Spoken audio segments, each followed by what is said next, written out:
Mirror ఇమేజ్‌కి, water ఇమేజ్‌కి చాలామంది students confuse అవుతూ ఉంటారు. మిర్రర్ ఇమేజ్‌కి, వాటర్ ఇమేజ్‌కి డిఫరెన్స్ చెప్తాను చూడండి. మిర్రర్ ఇమేజ్ అంటే ఏంటి అంటే మనకి ఇలా వర్టికల్‌గా ప్లేస్ అయ్యి ఉంటది మిర్రర్ అనేది. బట్ హారిజాంటల్‌గా ప్లేస్ చేస్తే దాన్ని వాటర్ ఇమేజ్ అంటాము.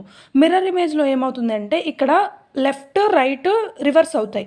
బట్ ఇక్కడ వాటర్ ఇమేజ్‌కి వస్తే మనకి టాప్, బాటమ్ రివర్స్ అవుతాయి.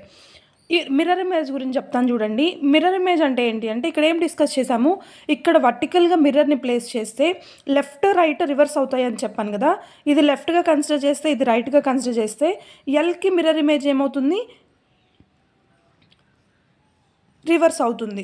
అంటే మిర్రర్‌కి దగ్గరగా ఉన్న పాయింట్ ఇటువైపు కూడా మిర్రర్‌కి దగ్గరగా ఉంటుంది.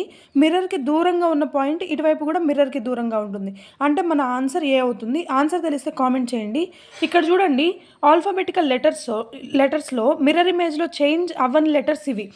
ఏ, H, I, M, O, T, U, V, W, X, Y, Z. అంటే మిర్రర్ ఇమేజ్‌లో కూడా చూస్తే మనకి ఈ లెటర్స్‌లో ఎలాంటి చేంజ్ ఉండదు. రిమైనింగ్ లెటర్స్‌లో చేంజెస్ కనిపిస్తాయి. ఇవి గుర్తుపెట్టుకోండి. ఎగ్జామ్‌లో సింపుల్ అవుతుంది.